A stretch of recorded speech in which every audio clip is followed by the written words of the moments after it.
I think attention is the hottest commodity nowadays. Like people say it's time. I mean, to some aspect, but I truly believe it's attention, because the more attention you can have on yourself, the more power you have nowadays. Way more power than money, because with attention, you can make money like nothing. You can put up, that's why all these celebrities, all these influencers, what does Logan Paul know about energy drinks? Nothing. He just launched an energy drink because he can, and he can sell it out. It's got the eyes. Yeah. Mr. Beast, 10,000 visitors to his burger chain in the first day. Like they flooded the mall because he's got the eyes. He's got the attention.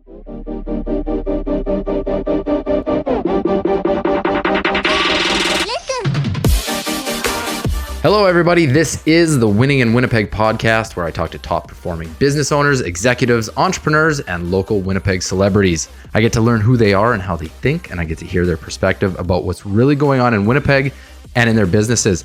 Today, I'm pleased to have Alex Streltsov, general manager at Prolex Media. Alex started off with photography and videography, where he fine-tuned his understanding of the power of branding and marketing.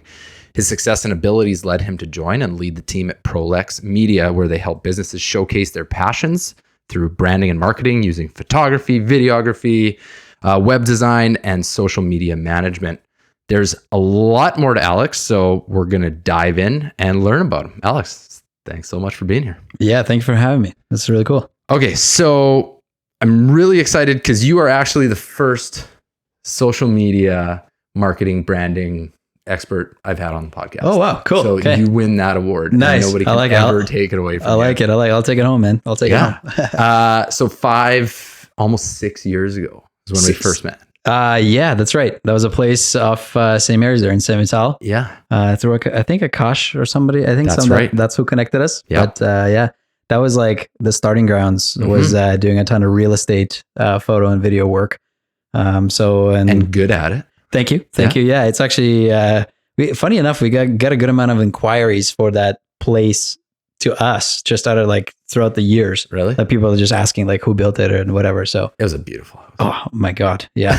And back then you told me what the square footage and like how much the rent was. And I was like, wow, that's crazy. But like, I mean, it was totally worth it. So yeah, that's awesome. And you lived at that place too, right? I did. Nice. Yeah. It had an income suite in the basement. Yeah.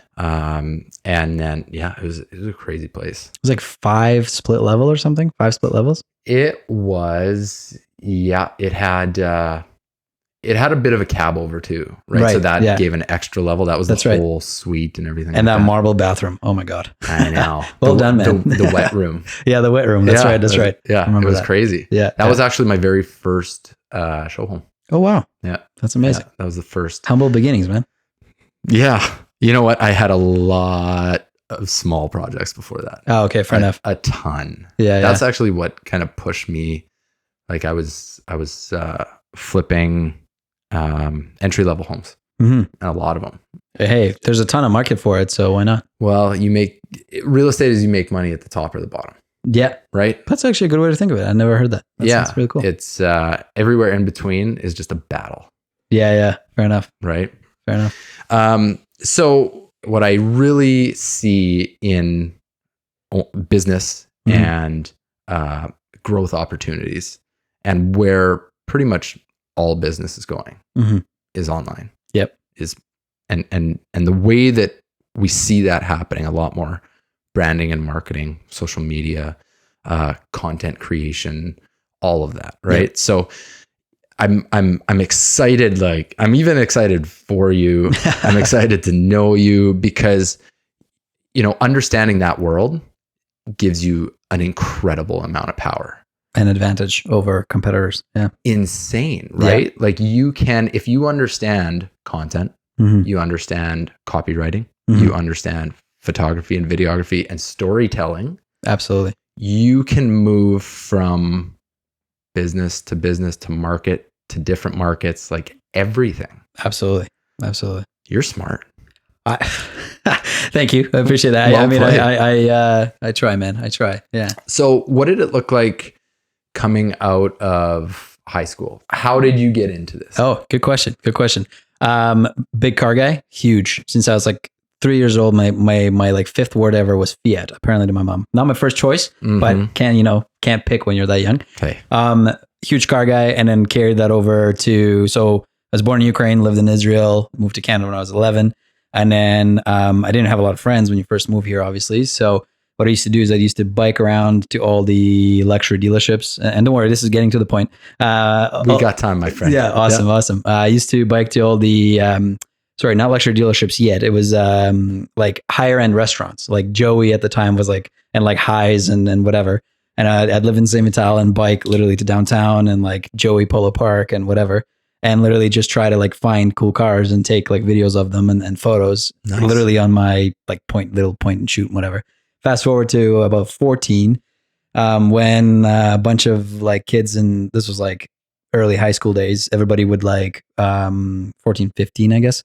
Everybody would like, go for smokes after class or whatever. What I would do is I would bus to luxury dealerships and make YouTube videos of like luxury cars. So I'd go to like Porsche, Mercedes, BMW, Chevy when they would have like the ZR1 Corvettes or like Dodge for the Vipers. Yep. And it got to the point where dealerships would literally email me, like 15-year-old me, being like, hey, we have this car coming in. Do you want to come do a video of it? I'd put it on YouTube and make money through my brother's PayPal account because he was over 18. I wasn't, obviously. Yeah.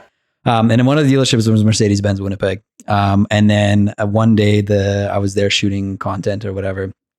General sales manager comes up to me and he's like, hey man, how would you like to work for us? And he had no clue how old I was. Like he just like knew I was some kid that would come there. And I was like I'm 15, man. Like, I don't think I'm legally allowed to, I didn't know the law. Like, honestly, didn't know the laws of work, labor, whatever. Yeah. And I was like, I'm still in high school. And he's like, well, how much can you work? Yeah. And I was like, well, like I can, like, my semesters are right about over because I went to U of W Collegiate where you could pick what classes you took at what time or whatever. So like for the following semester, I switched it where my classes would end at like noon or 1, and I would start like early classes, and I would like literally bus from U of W Collegiate on Portage to Mercedes when it used to be on Portage and work for like 4 hours until they closed until 6. And I would first I started doing all their video, then I started doing all their inventory photos. And then I started doing all their social media content. And this was before inventory photos were a thing. Like Auto Trader would come down with like a point and shoot, like really crappy photos.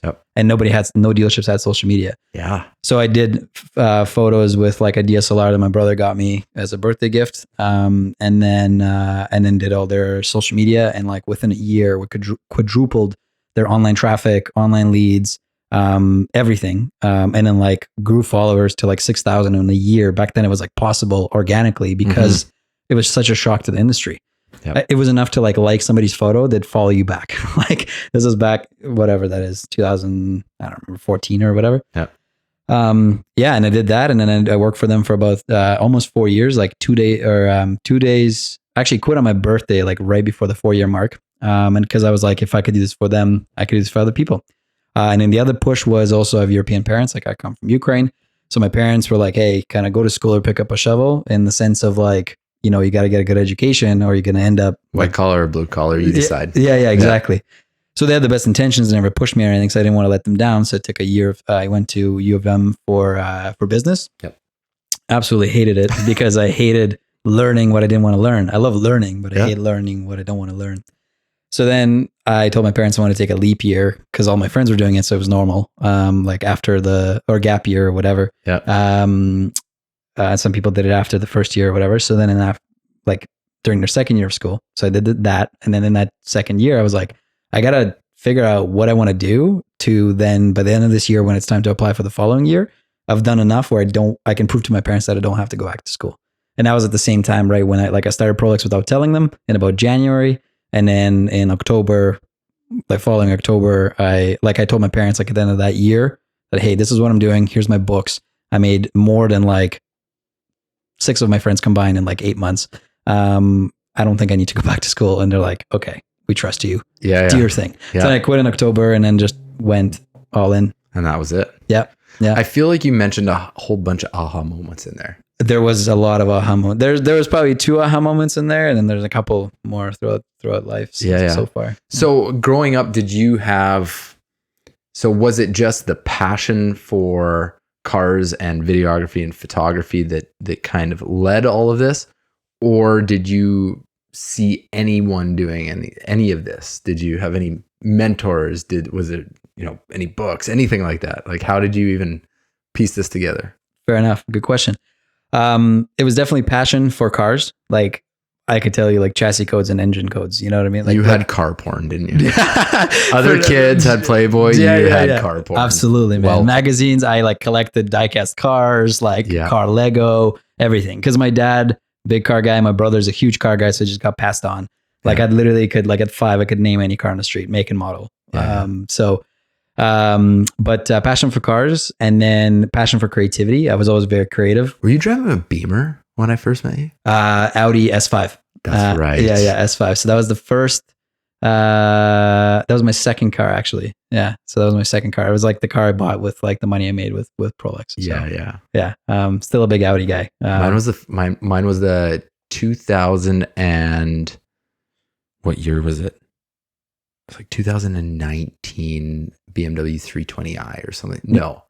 No, it was way earlier than that. But it was a 320i. Yeah. Nice. Yeah. And that was my first like that was my splurge on a car. Yeah. So mine was the S5. Beautiful. But yeah, V8 6-speed manual was all a 19-year-old could dream of. It was fantastic. It was fantastic. Yeah. But mentors, my brother. So I have an older brother. He's 12 years older than me. Okay. And he kind of like always taught me all the things that he wished he did at a younger age. Always pushed me to read more, always pushed me to like learn more. So then after the initial kind of like kid phase, once I kind of put my big boy pants on, I started Prolex at about 19, and then kind of he pushed a lot of like books over to me. So Grant Cardone was like my big first kind of nice motivational author, I would say. Yeah. 10X and Survivor's Closer Guide and all that. Yep. And then I just got hooked because it was like I'd read a book and I'd apply it and it'd like, holy shit, this is working. And I'd be like, okay, what's next? This works. And I'm like, what other kind of cheat codes can I find out there, right? And literally that's how I took it. And then the other motivational part was like just how far I was like able to push it. Mm-hmm. And I was like, okay, what if I add this? What if I add this? What if I like, like skill stack pretty much. Like if I learn kind of like what you talked about earlier is like I learned, sales, because if you know sales, you can like pretty much sell anything, like fundamentals of sales, right? As long as you then deliver on the value, of course. Yep. But I learned sales. Then I learned like fundamentals of marketing. Then I like to scale on top of like the knowledge I had about photo and video because I wanted to kind of scale it up. So stack. And then, and then eventually kind of grew out of my mom's basement into the first office that we had. And then, yeah. So it's been a journey. How big is your company right now? Staff wise, there's 15 of us. Yeah. So we started, like I said, mom's basement, literally. Yeah. Amazing. Yeah. Take me through starting it. Mm-hmm. Take me through like the first 6 months to a year. Oh God. Yeah. It. I like it. Starting it's such a roller coaster. Oh, I was a firefighter for 11 years. Oh, wow. Okay. And when I started Emmett Leo Homes, I get a lot of questions about like, hey, are you glad you quit? Mm-hmm. And the answer is like, yes, unless you ask me in about 5 minutes. And how come? And that's when the red phone rings or what? Every day is an adventure. Yeah. Right. Like there's some days that are just the best days ever and you think you know everything. And then the next day you're just like smacks you across the face. I don't know why I'm doing this. Yeah. So, take me through how it was for you. Absolutely. Starting first 6 months.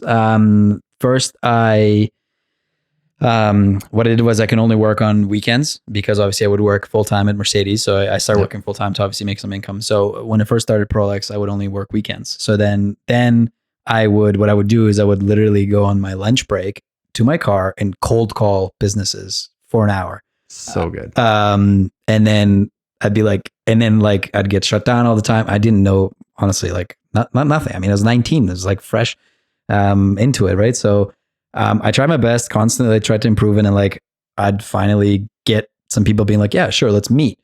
And they're like, "How's tomorrow at 11?" And I'm like, "Damn it!" Like I'm at work. So about that, yeah. So like our business hours are Saturdays and Sundays. That's pretty much 24 hours around the clock, but only Saturdays. So it's like, "How's Saturday?" And they're like, "We're closed." I was like, "Okay." So then I was like, finally like locked in some evenings here and there, and then like what I did is I started working Saturdays and making Mondays open.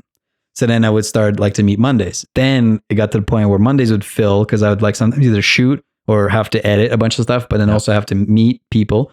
So then I switched it to the point where Mercedes started paying me piecework instead of project and piecework instead of 9 to 5. And I kind of proved to them like, hey, it's more efficient for you because then you only pay me when you need to pay me. Results. Yeah, exactly. Beautiful. So then I would like literally work 3-4 hours a day now. And in my afternoons or mornings would be free. And I'd kind of like adjust my Benz hours to where I was busy with Prolex. And literally like had this camera and this lens that my brother got me for my birthday, then like made a little bit of money, started getting some more gear, like literally $500, $1,000 at a time, like very kind of humble beginnings. And then started just cold calling crazy, started because I would also sometimes drive some of the customers for Mercedes, like when I wouldn't have like photo work or video work to do. So like when they bring the car in for service, I'd drive them back to the office or whatever. Yep. So I'd build rapport with a lot of these people that obviously are either business owners, doctors, whatever. Yeah. So I'd be like, hey, remember me? Like, this is what I'm doing now. Here's the value we bring. I love what you're doing, and I'm just starting out, so I could do it for like preferred pricing, blah, blah, blah. And like back then, just like it's a joke what I was charging. But I mean, it started somewhere, right? So yep. Yeah. So we're talking like $500 videos and like $200 to $500 videos, like back then, like full company story, whatever. So I did that, and then past the 6 month, or like at that point, I also hired a freelance editor. So then this kid was like fresh from Vietnam, and I interviewed him at a Starbucks, and we like we're talking. And I was like, hey, and this was right before my birthday, right before I quit Mercedes, and I was like, hey, what's the plan for the week? He's like, oh, it's my birthday on Saturday, blah blah. I was like, my birthday's on Saturday too. I was like, it's a sign.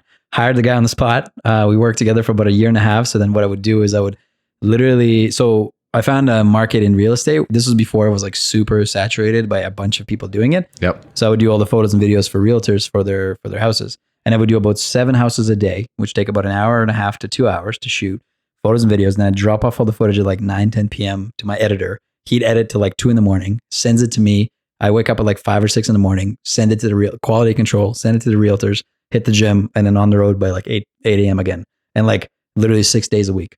So in the first year of quitting, I made about $100,000, and like that was enough to prove to my parents that like, okay, like I don't need this, I don't need school. So it was pretty awesome. And it was like when I saw that number, like I was really striving for that like 6-figure number, and I was like, when I hit it, I was like, okay, all these hours are worth it. I could do this. Yeah. And kind of proof of concept. So then about 1.5 years in, I was like, it's time for an office. So we started looking, I started looking, and like my freelance staff member who's like working pretty much full time, but was freelancing for me, started looking and got this like really tiny 450 square foot office on Confusion Corner. It was like 2 rooms. It was like my office and then like the main work den. Hired another freelancer. So we pretty much up until like 5 staff members, they were all like freelancers, so I could save on the payroll and all that. Yep. And then, we had like another aha moment. So we had like one day I show up and there's like, I opened the door and there's just like crap everywhere. And I was like, this is weird. Hole in the wall, massive hole in the wall. Okay. Between us and the neighbor. And then I look around and I realized we were robbed. And literally like all of our gear got stolen. And like, yeah, I was insured, but they only covered like 50% of it because of depreciation. They came through the wall. So they broke into the neighbor and then busted through the wall into ours. But that's a whole nother story. Super suspicious. Like, I don't believe it. But it, yeah, pretty much. So yeah, that happened. That was another aha moment. And I was like, in that moment, I was like, okay, well, I could either let it like bog me down, or I could, instead motivate me. So within like a 2-month span, I had that first contractor who was my main guy that would like help me shoot and edit all the videos quit. We had the break-in, and then like a month later, person that's like one of the closest people to me got stage 4 cancer, and like all in the same, that like, 2-month span. And then in that moment, obviously like it gets to your head, like, we're only human, but in the moment, you kind of use that and you're like, how can I take advantage of this like energy? Because I believe energy is energy, and it's up to you to choose if it's negative or positive. And I was like, how can I take advantage of this energy to like really propel, what I was doing? And that was 2019. And then COVID hit 2020. Right. So, yeah, it was all like a crazy year, but speaking of roller coasters, how did COVID treat you guys? We actually were able to grow like threefold. So I found what, like I looked at what businesses were succeeding, and then we pretty much targeted those businesses, and we're like, hey, you're succeeding. Let us help you hyper succeed. So everyone's going to be watching. Yeah, exactly. So they got nothing better to do. Literally. So yeah. Would you say that was the three things you talked about? Would you say that was the hardest, kind of lowest point of starting and running your business? Absolutely. Yeah. Absolutely. Because the thing is that the business I'm sure, obviously owning a business yourself, the business consumes your life. And then the thing is that like when life goes upside down a little bit, it affects your business, obviously, because your business is your life, right? Mm-hmm. So learning the mental kind of, having the mental strength and like putting the mental barriers in place where that like business needs to get done and you need to do what you got to do. And then personal life is outside of that, or like, or like negative things that happen even within your business. Yep. You can't get personal with it. You can't get like emotional with it. And I think that the more you go through like these low points, the more threshold you have for them. So next time something happens, you're kind of like, okay, like that's fine. Like worse has happened before, and I'm okay with it. You talk a lot about mindset. Yeah. When you go onto your social, when you see your content and stuff like that, you talk about a lot of mindset, life hacks, efficiencies, routines, stuff like that. When did all that start? And when did you start creating content around it? Absolutely. Started, I would say, like when I started Prolex, but I kind of mentally, like it was all for me, and I was kind of consuming all the information, and I was like, always like, how can I do better? Like, and then over the years, I started just realizing that I can apply this mindset and this mentality to different aspects of your life, because you can have it towards your business, you can have it towards your personal life, your relationship with your partner, relationship with your family. My latest kick for the last year has been about my health. Especially after like living through that health thing that has happened to a close person. Yep. So that started back then, and then I've just been like trying to stack it, and then it's just all about routine. So like I stack different efficiencies or different ways that I live life to make it more fulfilling and to get more out of it. And then you just stack it and it becomes part of your routine, and then you just don't notice it. It's just kind of like part of life. But when I started making content around it probably last September, but I would like do it for about a week, and then I like stop for a week, and then do it for like 2 weeks, stop. And then the reason being is just because like I was trying to balance doing it and then running the business, because I'm not one to like strive for perfection first, like perfect plan first and then execute. I kind of like just get it going. And then like I kind of perfect. Yep. So I've been able to stay pretty consistent with it for the last like 3-4 months with like a week break or a couple day break here and there, just from like backlog of editing for my team. Cause obviously client takes priority, but kind of, I would say like in September, and then I've been more consistent with it for a couple months now. You are a pretty strategic guy when you make decisions and you see things. Why did you start making content about that? Good question. First of all, I have a passion for helping people. And I love to see people grow.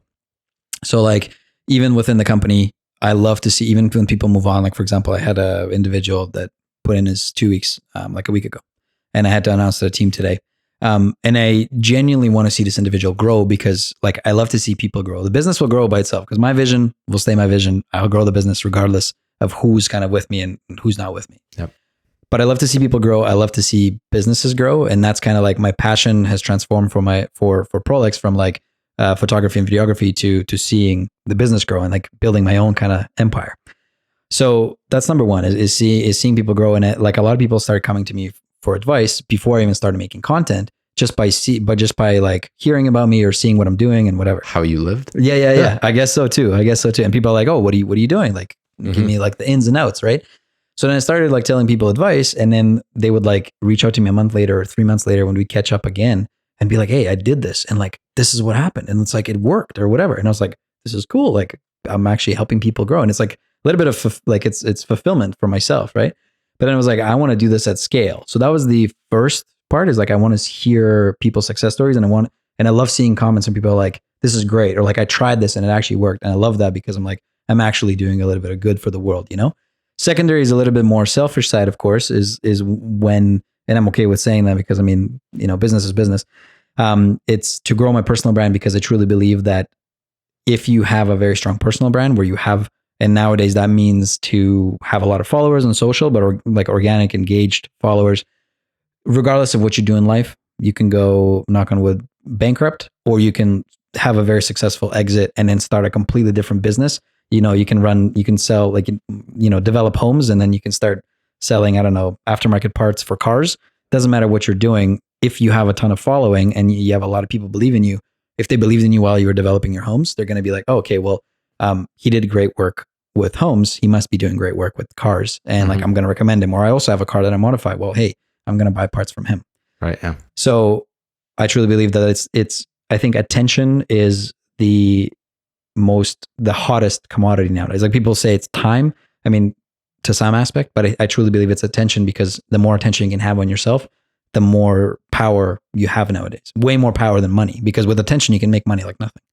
You can put up, that's why all these celebrities, all these influencers, what does Logan Paul know about energy drinks? Nothing. He just launched an energy drink because he can, and he can sell it out. It's got the eyes. Yeah. Mr. Beast, 10,000 visitors to his burger chain in the first day. Like, they flooded the mall because he's got the eyes. He's got the attention. It doesn't mean nobody cares if the burgers are good or bad. Like, of course, they must be decent because he has all the money in the world to do, like, to make the perfect patty. But like, the consumers are not going to care because mentally they favor Mr. Beast. So they're not going to care if the patties are any good, because they just, like, mentally, psychologically are in favor of this guy. So they're in favor of everything else he's doing. Yeah. 9 times out of 10, of course. Yeah. There's exceptions. Who is it from, his name is Alex, Hermosi? Hermosi. Yeah. Hermosi Nation. Yeah. Nation. That guy is mind-blowing. Absolutely. Mind-blowing. Absolutely mind-blowing. And the other day he was talking about his hot dog stand. Oh yeah, right? That's right. Where would you want a hot dog stand? To a starving crowd. That's right. Yeah. And so that really is, when you have influence, when you have eyes, when you have that, you can sell pretty much anything you want, right? Yep. Yeah, very smart. Is there anything that you wish people knew about social media? Let's go down the gambit of what you do. Right. Let's just say everything that you do. Mm-hmm. Is there something that you wish people knew about it that most don't? Yeah. So I would say, first thing, and this is like preached all over the internet, but like, as much as it's preached, it's not understood enough. Let's put it that way. Okay. Is that to not care about what people think when you post content. Because the thing is that, like, too many people care to make it perfect. Too many people care about, like, hey, like, what if I offend somebody, or what if it doesn't look professional and my competitor looks more professional and whatever. But the thing is that you have to figure out a way of getting your point across without like you got to find that perfect fine line of getting your point across and getting the content out there without like pushing any sort of like clear black and white boundaries, like what's like a big no-no, but just push the content out there. Just push as much content as you can, tell your story. And I watched one of your podcasts, I think the most recent one, where you guys talked about, just about, like, instead of like planning for content, you just share like your life, your day to day. Document. Yeah, document, exactly. Instead of like planning for it. So that's a good way to think about it. And the other thing to note is, think about, if you're afraid to post more content, or you're worried about what people will think about last time you did something that was criticized first, and now it's like your natural, it's like what you do. Mm-hmm. Like when I was 19 and I started my business, a lot of my buddies would be like, man, come out on weekends, like come party or whatever, come drink, or like get bottle service. You got money, like get bottle service. Is like, I don't find fun in that. Like I was like, I want to grow my business. I want to stay in. It was like, oh, don't be like a, whatever, call you names or whatever. And it's like, they kind of like joked about it, but like, and then they end up fading off and whatever. Yep. And I guess who's coming back for advice now? Right. So, or like even a year later or whatever. So it's like, you just need to stick to whatever your goal is, stick to whatever, you think is what you're meant to do. And yeah. So sorry that we kind of went off track there, but just in regards to content, I would say I wish more people just didn't care about, perfecting things. Mm-hmm. And then the other thing is the power of personal brand. So we kind of touched on it. So I don't know. Yep. I don't know if we need to elaborate anymore, but I would say the power is just immense. If you have eyeballs on you, you can really like sell anything. So yeah, there's not a lot of home builders with YouTube channels. Yep. And it's funny because mine blew up very quickly. That's awesome. And then I got like, I'm checking the comments. Yeah. For every good comment, there's either a bad comment or a, just like, who is this asshole? Or, right? Yeah. So I think you're absolutely bang on about if you're able to turn off the noise, good and bad, right? And just do your thing. Yeah. I think that is that's a fucking superpower. Absolutely. It really is. Absolutely. Especially in content creation. 100%. It's like you give off like a crazy confidence that you, like you said, it gives you superpower. Like when you just don't give a shit what people think or say, you just keep doing you. Yeah. And how many people are out there in the world that are like ultra famous now, blew up on hate? Like they grew on just strictly on hate. Yeah. So if you get a little bit of hate within all the good that you're doing for the world, like what is this guy doing? Like the guy that's typing the comments, probably sitting on the couch eating popcorn, like not doing anything. Poopy Pants 69. Yeah, pretty much. Yeah. Exactly. So they're not doing anything. So the other thing that I would always think about is perspective. It's people's perspective, right? Yeah. It's what they think. Okay, cool. You don't like it? Cool. Good for you. But guess what? That person does, that person does, that person does, right? And you said it. Yeah, I get to decide about where my energy goes. 100%. Focus on the one guy that says this or the one guy that says this, right? Will completely change how people approach content, because even I went through it very early on, learning about content and just like all those voices in your head being like, this is stupid. It's not going to work. You look like an idiot. You sound like an idiot. Yeah. You can't talk. What am I doing? Yeah. Nobody's going to like this. Went through all that, man. Yeah. And then even the transfer from like professional and polished to like grassroots cell phone where people are just like, no, we've gone too far to the polished side. Absolutely. We're going hard to the other side. Yeah. All I want is cell phone. Yeah. Right. In or the else moment. I don't believe you. Yeah. Literally. In the moment, run and gun. Yeah. How do you guys balance that? Is that something that when you approach somebody, you guys are, do you focus on, I guess you would have to really talk to the person and see what, can they pick up a cell phone? Can they pick up a camera? Right. Yeah. Or do you have to sit them in front? Do they talk? Do they, Yeah. What are their strengths? For sure. So what we do is like when we sign up any client, we always do a lot of research, and we research competition, we research what drives inspiration for them on the content and kind of branding side. Yep. We also kind of look at their goals and what their company goals are, not only marketing goals, but what their company goals are. Yep. And then we also look at the style and tone of the company, like how, like the voice of the company. So different companies try to present themselves like, more casually, more professional, etc. So, if the company, for example, is more on the professional side and that's kind of their clean cut, very professional, that's what they do, then we will do more of the clean cut professional content for say Reels and like YouTube, where we'll write the scripts for them. We will come out and shoot on like DSLRs or even higher end cameras, depending on budgets and whatever. Yeah. And then we will coach them on how to do day-to-day stories and day-to-day kind of in the moment content. Yeah. They sometimes, if they're comfortable, some of our clients like have fun with it. So they'll actually post it themselves. Oftentimes they'll actually send the in the moment content to their dedicated social media manager on our team. Yep. And then they kind of curate the content and post it to stories. So it's still in the moment and it's kind of run and gun, but we just make it a little bit more clean cut and polished. But we offer free training for like when we sign on any clients, in the moment training when we're shooting with them. So we coach them on how to be on camera, how to say certain sentences. Sometimes we'll have teleprompters. Sometimes we'll kind of say, hey, we want it to feel professional, but more casual. So it doesn't feel so scripted. So we'll say, hey, let's ditch the teleprompter, but this is your main point that you want to bring across, and let's run it. Right. Beautiful. So that's kind of how we do it. We really try to be fluid and adjust to the client. And a lot of the times when we kind of prove ourselves, which is decently quickly, usually after we start working, they trust our judgment and they kind of like follow our guidance, which is nice. So we kind of help them build and we don't really start any brands from scratch or really kind of like start at the ground level with a lot of companies. We usually come in at like, level 3 out of 20 or even 10 sometimes. And they're already doing something. Yeah. And then oftentimes they'll kind of, the most common scenario is there's like either a marketing person in the company or like a secretary and like a front desk person, and they're expected to do the social media, the content, the video, the stories, the organize everything. And then on the side of that, they're also an executive assistant and all this stuff. Yep. And they're like overwhelmed, and we come in, we're like, hey, we got this. Yeah. You do what you're best at. We do what we're best at.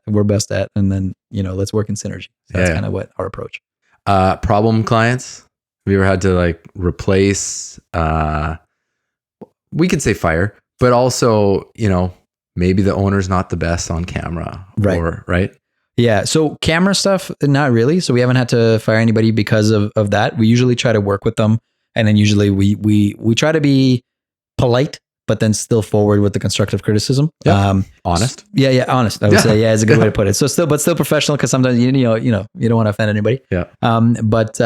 So not because of that, but we definitely we've had to fire clients where it just wasn't working, where it was like, we agreed on certain deliverables. They were expecting more, constantly like nitpicking everything we're doing and like picking it apart and complaining and stuff. And it's like, we get, like, I would understand if it was like, even 20% of our clients would complain, but our retention rate's 87% of our clients. So if you have that one, it's like, we have enough proof that we do good work based on all these other clients, that when there's one that's complaining, clearly there's just some sort of, it's just not a fit. Yep. That's okay. Yep. That's okay. It's kind of like finding, I find that the business is often like a temporary life partner, because it's like you have to trust each other. You have to build a relationship. You have to work together. You have to be really good at communicating together. A lot of similarities. So I find that sometimes it's just not a fit, and that's okay. That's totally fine. Well, let me tell you, when you build a house for somebody, you are married. Yeah, absolutely. I believe it, man. You're married during, you're married after. I believe you're it. Married. And it's a dirty, dirty divorce if you have to. So I believe it. I don't want to find out. Let's put it that way. Fair enough. So cold calling is where you started. Yeah. How do you say, or how do you get most of your clients now? So a huge part of it is referral, like tons. I would say, like, percentage wise, only 75 5-stars on Google. Yeah. Hey, you did your research. Yeah. Definitely. So we try to really make sure it's a good experience for everybody. And we really, well, again, that goes back to the 87% retention rate. We really try to, when we get the clients, really try to make sure that they get all the value they can. And we try our best to like over deliver on what our promises are, because, and not just for like kind of tit for tat kind of deal. I just want to be known as the company that absolutely killed it for everybody that we worked with. Yeah. So then they brag about us naturally without us asking. Yeah. So clients come from a lot of referrals. I also hired a account executive in August. So he's doing a lot of outbound. So outbound emails, he does vidyards, which are basically like video recordings doing like a sales pitch. He adds to the email. Yep. LinkedIn. We ironically enough, we haven't done any paid advertising for ourselves, which is again ironic, but but we're actually developing a whole new paid ad strategy as we speak. Filmed a ton of ads, so we're going to launch that for the new year as well. And we do a little bit of Google right now, and we get probably, I would say, probably like 10-15% of our leads from Google. And qualified, because people actually search for stuff. So that's pretty good. Yep. And then a good amount from our content as well. So we do blogs, and then we do all of our social content, like for Prolex. So a good amount of it comes from that as well. Like people DM us asking for whatever, like services and yeah. So you're fielding a lot of DMs, a lot of people finding you. Is most things local? So I would say probably 80% of our business is local. Okay. And then we have another small operation in Kelowna. So we have a little bit of business there. Okay. And then we work with some Canada-wide companies. So they're like head offices, Toronto and Edmonton and Calgary. Okay. So yeah. What's the hardest part about working with people that are not in Winnipeg? Hardest part. I think the objection that we get the most is like, hey, you're not from here. You're not going to understand like what we need or whatever. Yeah. I don't understand business. Thanks. Yeah. Literally. Okay, exactly. Cool. Yeah, exactly. So, and I would say that is just the objection, but I wouldn't say that there's any challenges really actually executing on the work, because we have a pretty large network of trusted partners across Canada that we can use as freelancers. Also, we can just take a flight over or whatever if the project makes sense.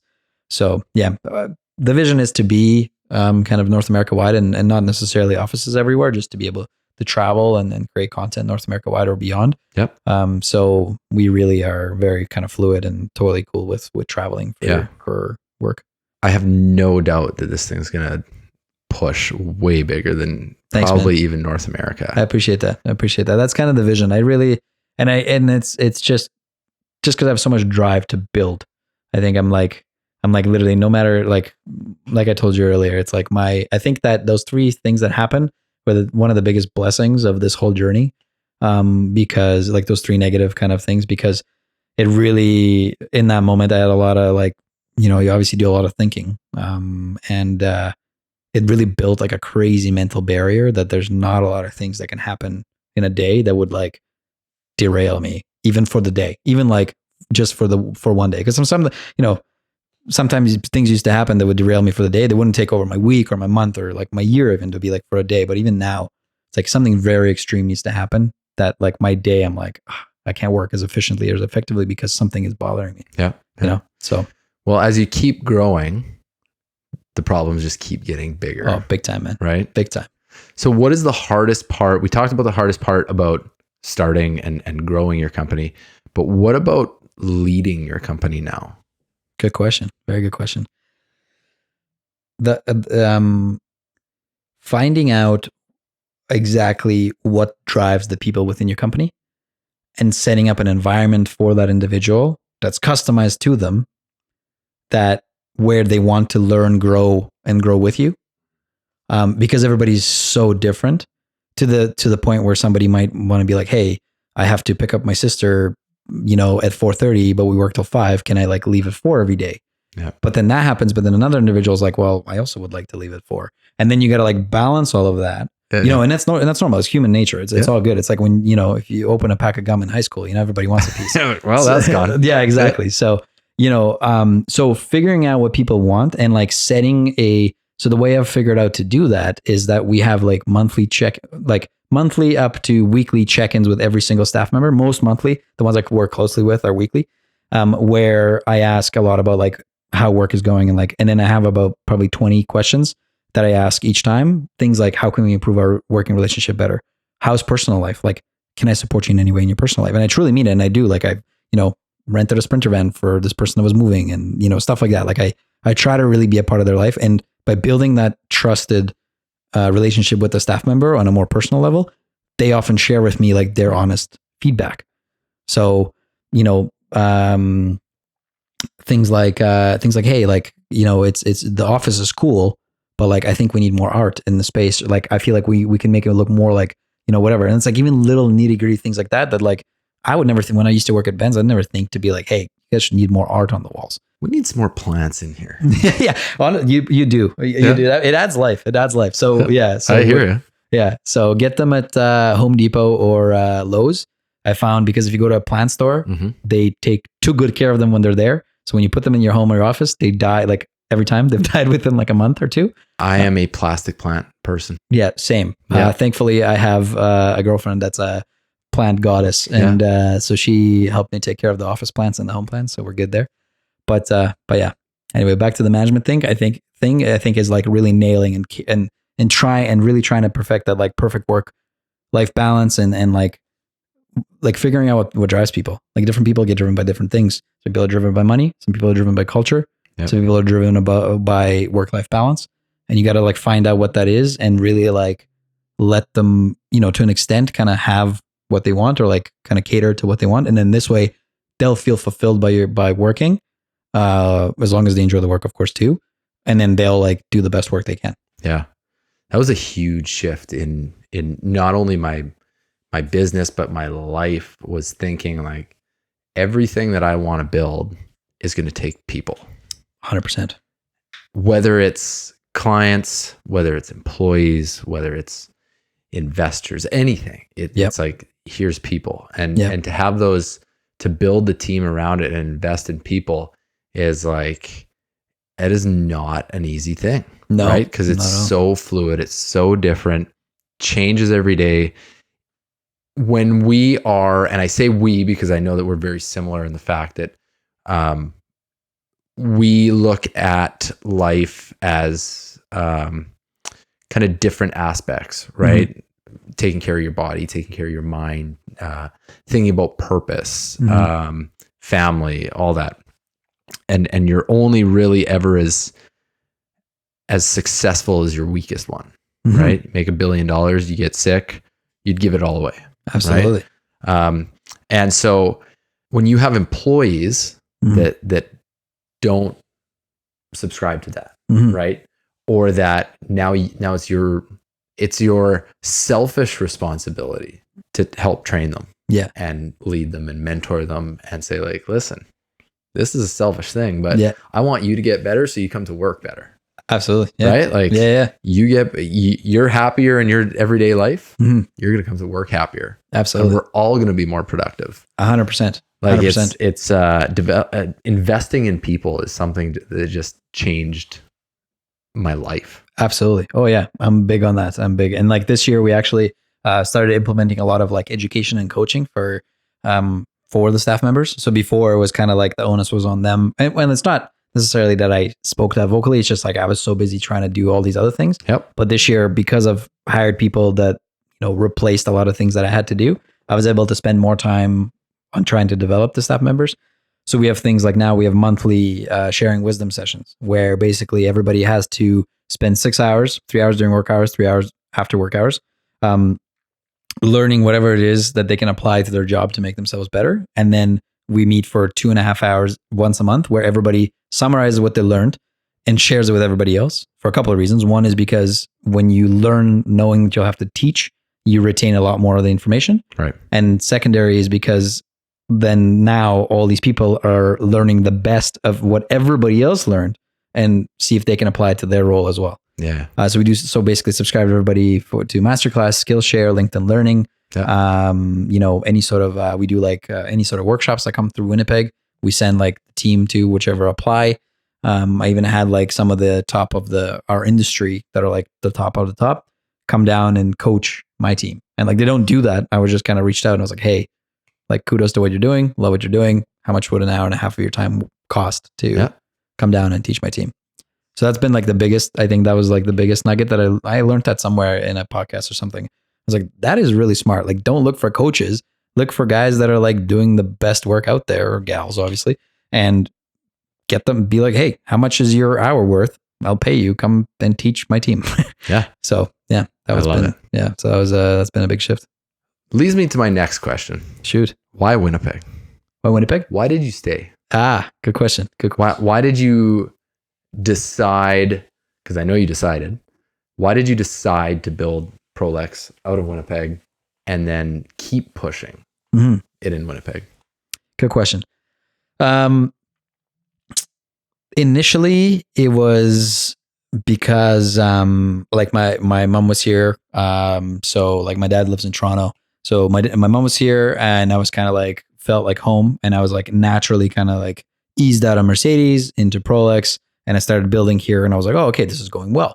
And then very quickly I was like, okay, I don't enjoy shooting in minus 30 outside. There's not many things that are fun in minus 30. No, definitely not. Even like winter sports, not fun in minus 30. So yeah. And then I think eventually it just got into, that's the probably one of the only things that I let life kind of,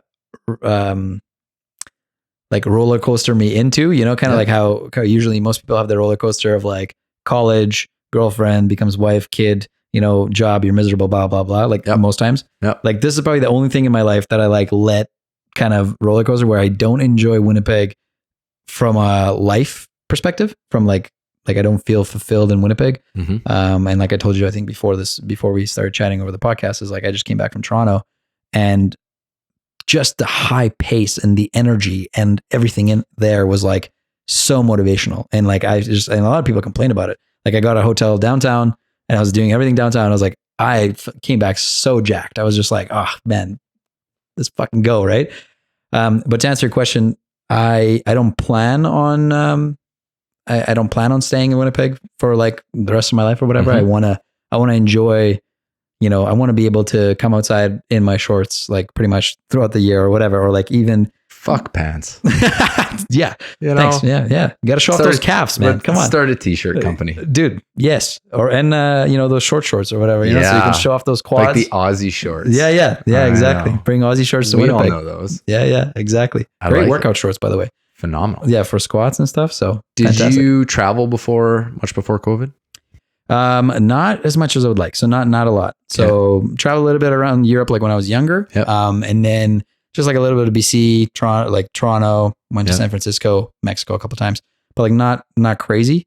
I asked that because I find that people that have traveled quite a bit have just a different perspective about like the pros and cons of Winnipeg. I think that comes from my childhood. So I used to like growing up in like downtown in like a tourist city in Israel and then downtown of a capital city in Ukraine. Mm-hmm. I would go back every summer to Kiev. Yeah. So, and then like my cousin and my whole dad's side on, the family was very, very, very wealthy. Okay. Didn't trickle down to us. So don't ask questions. So they were very wealthy. And, so they would like, he always had the fun, fast cars and he had like 6 businesses and he'd like take me on a day with them. And that was actually a big inspiration too. I was like, this was between 10 or probably 8 and 14 years old. Even when I came to Canada, went back a couple of times to Ukraine. He'd take me on a day and it started like 8 and we'd end at 11. And like, he'd take me on all these meetings and I'd either sit in the car or go in the cafeteria while he did his meeting. And I'd just be like, whatever. It was like so motivational to just be all over it and kind of seeing and then on the flip side in Ukraine, it's like very wealthy or very low class. There's no middle class. Yep. So that was very inspiring and very motivational. And I was like, I don't want to ever be over there. Yeah. With myself, my family, anybody I'm like, anybody I care for. Yeah. So I guess to backtrack is like, I want to move on from Winnipeg, but I think, I'll still have like a head office here and probably just develop, offices or operations elsewhere. Yep. But another fun kind of point to mention is that I asked 3 individuals that are very wealthy that I know in Winnipeg. And I was like, you can live anywhere. You can literally live anywhere, like including Saint-Tropez. Like they can live there full time. Like that's the wealth. Yep. And I was like, why are you in Winnipeg? And they all said the same thing. 3 different people don't know each other, different age categories and completely different businesses, completely different. And they all said the same thing. They're like, my money goes a way longer way here. I can travel 8 weeks out of the year. And the funny thing is they all used 8 weeks. That's like, honestly, like, I was like, okay, you guys have a group chat. Spot. Yeah, you guys have a group chat. They've got a WhatsApp. Yeah, for sure. But they like, I travel for 8 weeks out of the year. I go wherever I want. I have a nice house. I have like multiple cars that are like really nice. If I, the ones that care for that. I like my parents are retired. I bought my parents a house, this and that. Like I travel, live lavishly, whatever. So by having low living expenses in Winnipeg, I can do all of that. And if I want to, screw off for a month in the winter to tolerate the winter better, I do that, or for a week here, a week there, 2 weeks there. Yeah. So that's one way of looking at it. My other way of looking at it is that like, if I were to move to somewhere like Toronto and I know that we do really good work based on just simply what our clients tell us, the word spreads that much faster and that much further. Sure, more competition, but I truly believe competition doesn't matter when one, you do really good work because like everybody wants to work with the best or whoever is perceived to be the best. Yep. Or 2, there's so many businesses out there that just a way bigger market. Exactly. So then your kind of like ratio of businesses to competition, like lots of competition, but a ton of businesses too. Right. So that's kind of the vision is like likely scooch somewhere where I can enjoy life kind of throughout the year and be more in like have the environment match my energy, I would say. Yeah. Where it doesn't match in Winnipeg, It's October 25th right now. Yep. If I asked you that question in about 2 months from now, right? Yeah. Get me out of here. Yeah, man. Yeah, definitely. Yeah. Those Mexico trips go a long way. Oh, do they ever? You got to break up the winter too. 100%. So,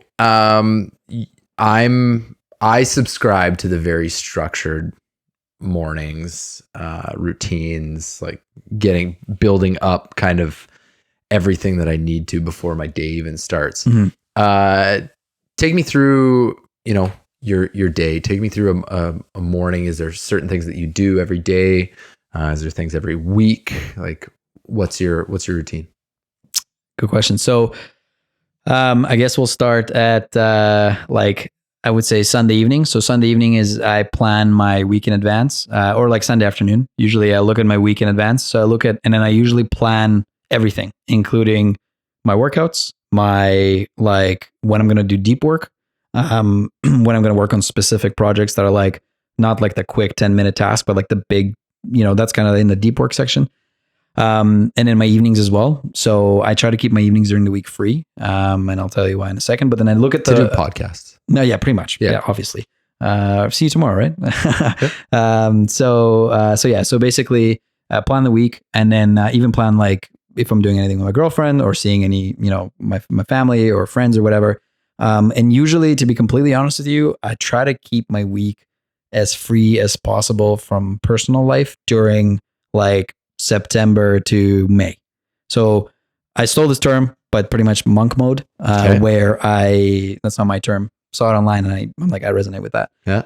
Where usually I'll only like hang out with people if, people reach out, or like if it's a really good friend and I haven't seen him for a while, like I'll reach out myself. Mm-hmm. But usually I'm not one to like try to like set up drinks or set up, stuff like that during that time. So you don't like people either. You know what? Actually, I do love people, but I love building my business right now more. I like getting things done. Yeah, I like to get things done. So I love people and I love meeting new people and I love to network, but I love like deep work and just when I have like priorities. Yeah, exactly. So I strive to have most of my weeknight evenings like to do with something that like grows my business, which this falls into that category, networking, whatever. Right. So this is fantastic. But yeah, so Sunday, that's that. Then during the week, I get up at either 4 or 5 in the morning, try to go for 4 in the morning. And then basically I'll get ready as fast as I can, head to the office, get to the office for, 5 o'clock ish.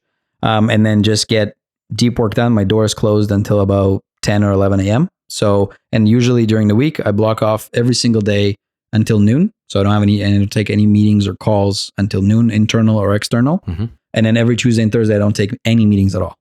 So I've been able to, there's not enough there's enough people taking meetings for me where I can only take meetings between that, 12 and 5 on Monday, Wednesday, Friday. Nice. So that gives me all that time of deep work. Yep. So basically, like I said, Monday I'll work till like 10 or noon until I even peek my head out of the office from like 5 to noon. Afternoon, I'll usually have internal meetings. So like I said, those check-ins with staff members. Occasionally I'll take client calls, not so much anymore because my account executive and our director of marketing does that. Yep. So if it's like a recommended call, a referral that was like to me personally, not to Prolex, like, hey, Alex is a great friend of mine, or we've done a business with Alex for 4 years. And they're like, not with Prolex, we've done business with Alex. Right. So then I'm like, okay, I'll do the first call. And then like, usually I'll hand off like, hey, this is our project manager. Like they'll take care of it. A warm handoff. Yeah, exactly. Yeah, exactly. And then usually I leave the office at 5. I go home, then I hit the gym. I have a gym in my building. Efficiency is key. So I love it. I'll do like a 45-minute, no break workout, just like drenched after. In the summer, right after I take my dog for a jog, kind of like a 2K jog, nothing crazy. Mm-hmm. I take him for a run. He takes me for a run. It's a win-win. Then I'll spend about an hour and we cook together with my girlfriend almost every night. Mm-hmm. So like that 6 to 7 mark. And then at 7, I'll do another 2 hours of deep work. So like probably 7 to 8:45. Prep for the next day quickly, like which takes me like 10 minutes. Try to get in about a 15-minute meditation in every night before bed. Just lay in bed, meditation kind of playlist or whatever. Yep. Sometimes I'll do meditation. Sometimes I'll like visualize and whatnot. And then bedtime, like 9:30, and I get up at 4 again. I'm keeping you up past your bedtime. Right? You are, but it's all good. What I do is I'll shift the schedule. So like if we, I'll try to get at least 6.5 hours of sleep. That's kind of like, I really try to read my body. Yeah. Half the stuff you see online works for that person, doesn't work for you. That's right. So my sweet spot's about like 7, but then 6.5 I can do pretty well on. But then if you want to go into more intricate details, like in the morning, I do a smoothie every morning. I also went to a naturopath like about a year ago where I did about 21 vials of blood, tested all my levels for everything. So now I take about 10, 15 different vitamins or natural extracts. It's not vitamins, like actual natural extracts of roots and different like sea moss and things like that. Omega-6, omega-3, B vitamin, or actually vitamins. Yeah, B vitamins. Have you noticed the difference? Huge. Yeah. Huge. So I did a bunch of things to improve my energy because I realized that my energy was low. Like I was like, man, I'm 25 and I was like tired all the time. Yep. And I was like, what the hell? And it's like, I was getting like 5 kids. Yeah. Literally. Like, what's going on? Like, I was like, yeah, I'm busy, but like, I'm not mentally drained at the end of the day. I'm physically drained. Like, mentally, I'm like, oh, I'm ready to go, but I'm physically like, I can't do it. And like, so I ended up quitting coffee, which was like a huge energy boost, like insane, just like consistent energy throughout the day, no crashes, nothing. Did the whole, naturopath, and everything, cut out all negativity, no news, unfollowed all the negative, social media accounts that I was following, or anything that posted negativity. Honestly, selfishly cut out some negative people out of my life, and kind of just had to be done. And like energy levels, just like super solid. So, and then there's a lot of like little things I do throughout the day that like, like on the way to work, I'll do, I'll literally talk to myself. I know I sound crazy, but like talk out loud. And I'll say like, what am I looking forward to today? What am I grateful for? Stuff like that. And also visualize when I get to work. So every day I'm like, as soon as I get to work, first thing I do is I visualize like my goals, like where do I want to get to? And like in great detail, what does it feel like? What does it smell like? Who's around me? Stuff like that to really like feel it. And then it just gets me jacked for the day. And I'm like, let's go. It's 5:15. I'm ready to crush the day. I would say we're all crazy. Yeah. Right? And then you got to pick your type of crazy. You have to be crazy to do this. Yeah. You legitimately have to. Yeah. This is, so I would say for what I really like about podcasts and having so many different people on, but especially because I think that your market sector is like going to take over the world. Like just content, and you can legitimately work in any business, any market, anywhere in the world. Yep. So there's a lot of, and I think younger kids too are leaning more towards it. They're more tech savvy. They're just, they're seeing more people. They're seeing it. So if they have anyone in their lives to be like, hey, don't just watch the content. Think about a little bit about behind the scenes, right? Yeah.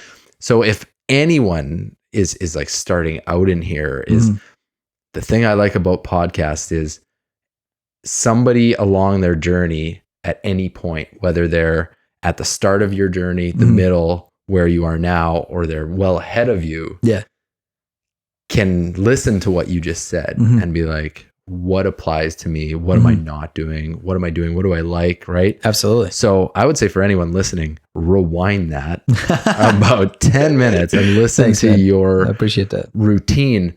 That is just like, if like you said, there's about half of the stuff you see will work and others won't. Absolutely. I'd go as far as to say like 25%. Oh yeah. I was being generous. Yeah, totally. But it's the people that, and Alex Hermosi is very good at saying, this is what works for me and this is what I did. Absolutely. Right. And I think that too many people are on there looking and seeing and being like, okay, I'm going to do this. I'm going to do this. I'm going to do this. And then I'm going to tell everybody else what to do. Yeah, right. Yeah. That's why I really like that question of like, what do you do? What's your day? Because that's, you can't make that shit up. Well, the thing is, my day, I would argue that nobody in the world has the same day as me. The only reason I say that is because I've literally, well, exactly what you're saying. I took like little bits and pieces of everything I've seen online, read in books and heard in podcasts and whatever, tried it, asked myself, how do I feel? Like, do I feel like, is this bettering my life? Is this for me? Is it not for me? And then I applied it to my life, and now I've just made this like very custom kind of schedule that works for me, and very custom kind of like routine that works for me. And I love it, and it's like what keeps me going. And like, a lot of people need socialization like throughout the week to recharge, and a lot of people can't get up at 4 a.m. You know what? after doing it for about like, I used to get up at like 5 for about a year and a half. And then I recently, about a month ago, switched to 4 just to shift that schedule even more. And to be honest with you, I hate it. Like I hate it every morning when I get up. Like I'm not going to like sit here and, make it sound pretty, but I love the productivity. So the productivity outweighs the hate of like getting out of bed when, when it's cold and you just want to like snuggle, But yeah, anyway, like I would say like, like 25% is definitely, even that could be pushing it. Take whatever works for you online. And like the other thing that I think not a lot of people do is measure it, like define success for all these things that you're adding to your schedule. Are you adding them because just some famous guy said it, or some guy that's like, whatever said it's good? Define how you're going to measure that. Like, do you genuinely feel better after a week? Like track your progress, track it and be like, okay, if it's not for me, it doesn't matter if it makes this guy better. If it doesn't make you any better, it's a waste of time or waste of energy. So yeah, that's what I would say. There's, I've heard the, if you read a book and you don't change anything after, it was a waste of time. Yeah. Well, actually, to add to that, what I heard, one thing that resonated with me is that in regards to learning, like, and picking something out of everything, if you read a book and the one thing that you know about that book that it's shit and you're not going to recommend it to anybody, it was worth it. Because then if it's not going to, like, to basically, like, I guess to add to your point a little bit, is that like, if, try to learn something from everything you hear online, but like, you don't have to apply it all. Just pick your little nugget and run, so. Yeah. The phrase, you don't know what you don't know. Yeah, exactly. All right. So is there anything, you knew you were coming here tonight. You know I was going to ask you a bunch of questions. We're going to have a talk. What is something that I should have asked you that I didn't? Good question. I would say, what is the secret? Like, that's the question, I would say. And the reason being is because I feel like too many people are looking for the secret when they already know what they should be doing. And they just need to do it consistently for a long enough period of time, and think on a scale of, one thing that Hormozi preaches a lot is thinking of scale of 10 years. And, a lot of people like overestimate what they can do in a month, but underestimate what they can do in like a year or 10 years. So after personally being guilty of trying to find the secret, I've realized that the secret is just to do your research, figure out what you need to do based on like people that have done it before. Don't reinvent the wheel. Yeah.